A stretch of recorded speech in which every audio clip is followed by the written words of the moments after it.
기독교 2000년 역사 사화 여러분, 선택이 정말 단순할 때가 있습니다.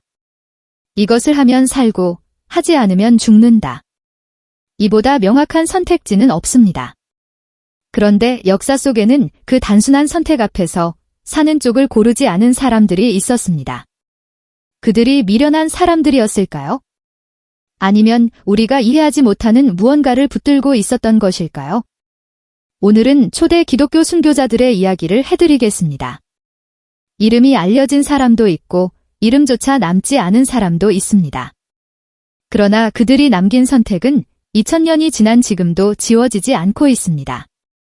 순교라는 단어는 그리스어 마르티리아에서 왔습니다. 원래 뜻은 증언 혹은 증인입니다. 법정에서 자신이 본 것을 증언하는 사람을 마르티스라고 했습니다. 초대 기독교인들은 이 단어를 가져와 자신의 신앙을 목숨으로 증언한 사람들을 가리키는 말로 사용했습니다.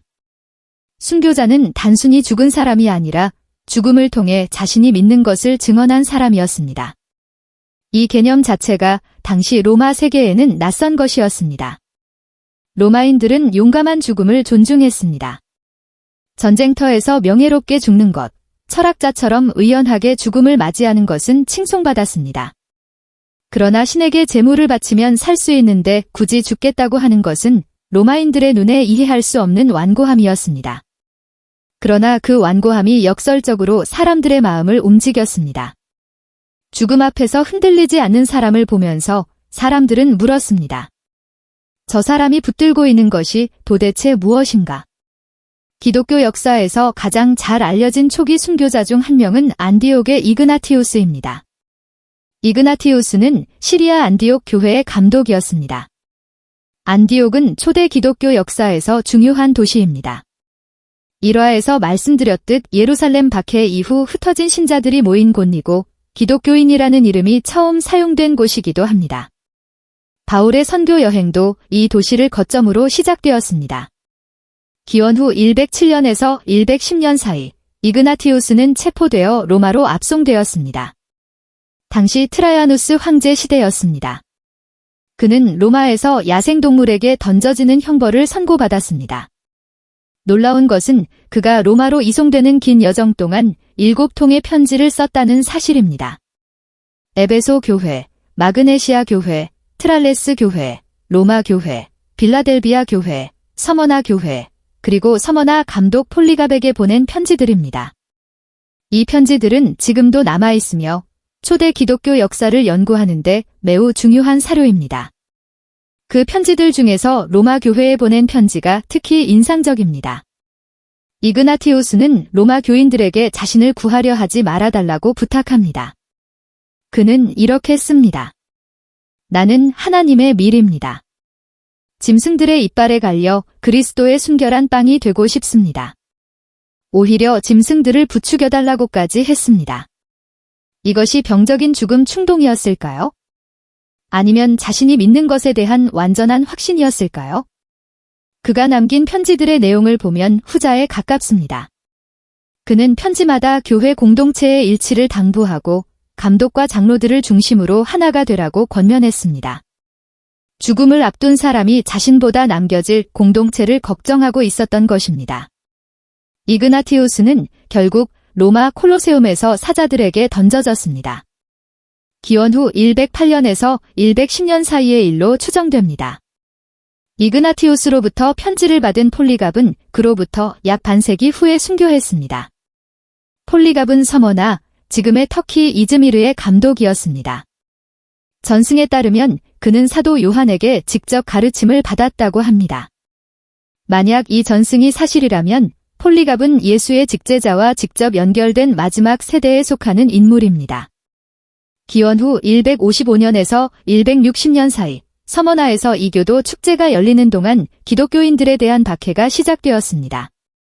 군중이 폴리갑을 처형하라고 요구했고 그는 체포되었습니다. 폴리갑의 순교 기록은 서머나 교회가 다른 교회들에게 보낸 편지 형식으로 남아 있습니다. 이 문서는 순교 기록 중 가장 오래된 것 중 하나로 역사학자들은 비교적 신뢰할 수 있는 자료로 평가합니다. 총독이 폴리갑에게 물었습니다. 그리스도를 저주하라. 그러면 살려주겠다. 폴리갑의 대답이 기록에 남아 있습니다. 나는 86년 동안 그분을 섬겼는데 그분은 나에게 아무런 잘못도 하지 않으셨습니다. 내가 어떻게 나를 구원하신 왕을 모독할 수 있겠습니까?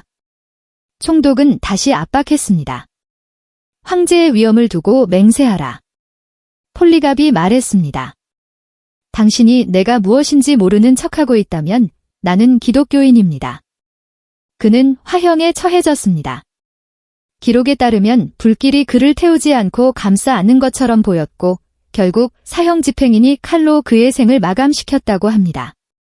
이 기록의 세부 내용에 대해 학자들의 해석은 다르지만 폴리갑이 서머나에서 공개적으로 처형되었다는 사실 자체는 역사적으로 인정됩니다. 기원 후 203년 북아프리카 카르타고 22살의 젊은 귀족 여성 비비아 페르페투아가 체포되었습니다. 그녀는 갓난아기를 둔 엄마였고 기독교 세례 준비를 하던 중이었습니다. 함께 체포된 사람 중에는 임신 중이던 여종 펠리키타스도 있었습니다. 페르페투아의 이야기가 특별한 이유는 그녀 자신이 옥중에서 일기를 썼고 그 기록이 지금까지 남아있기 때문입니다. 순교자가 직접 쓴 기록으로는 가장 오래된 것 중 하나입니다. 일기에는 아버지가 여러 차례 찾아와 믿음을 버리고 살아달라고 눈물로 호소하는 장면이 나옵니다. 아버지는 노인이었고 페르페투아는 그 집안의 희망이었습니다. 아버지는 딸의 손을 잡고 다른 가족들을 생각하라고, 아기를 생각하라고 울었습니다. 페르페투아의 일기는 그 장면을 담담하게 기록합니다. 그녀는 아버지를 사랑했습니다. 그러나 믿음을 버릴 수 없었습니다. 아버지가 그 무게에 압도되어 쓰러졌다는 기록도 있습니다. 펠리키타스는 감옥 안에서 아이를 낳았습니다. 간수들이 해산의 고통에 신음하는 그녀에게 비웃으며 말했습니다. 이 고통도 못 참으면서 나중에 짐승 앞에 어떻게 서겠냐.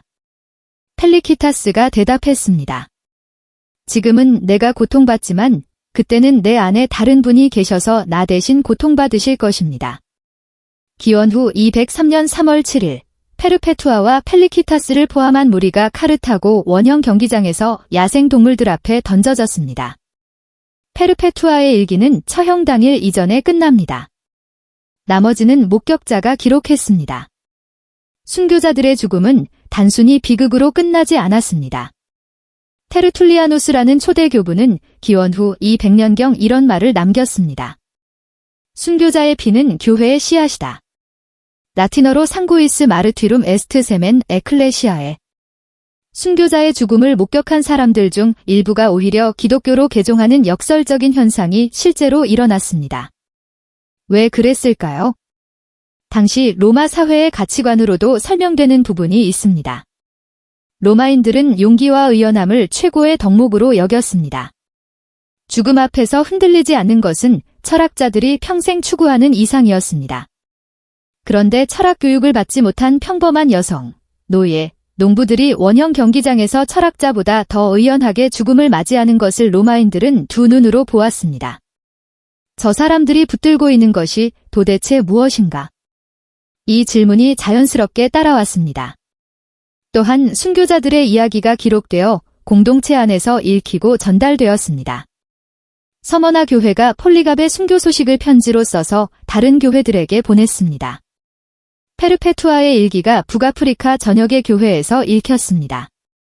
이 기록들은 공동체의 기억이 되었고 박해 속에서 신앙을 유지하는 힘이 되었습니다.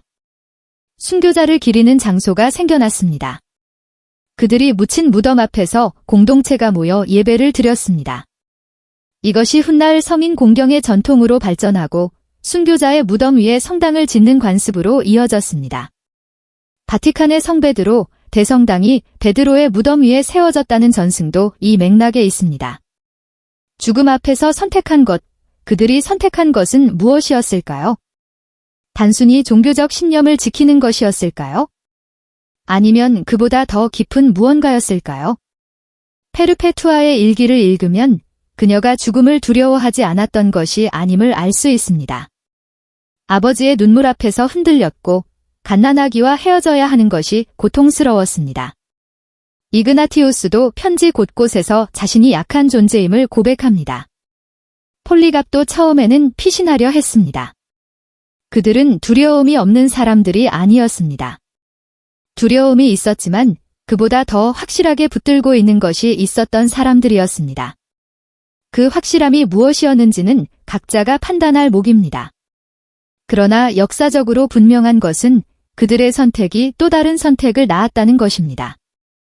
그 선택들이 쌓여 2000년의 역사가 이어졌습니다. 죽음이 끝이 아니라 시작이 되는 일이 역사 속에서 실제로 일어났습니다. 다음 화에서는 박해 속에서도 유지되고 성장한 초대교회 공동체의 실제 모습, 그들이 어떻게 살았고 무엇을 나누었는지를 전해드리겠습니다. 오늘 영상 여기까지입니다. 감사합니다.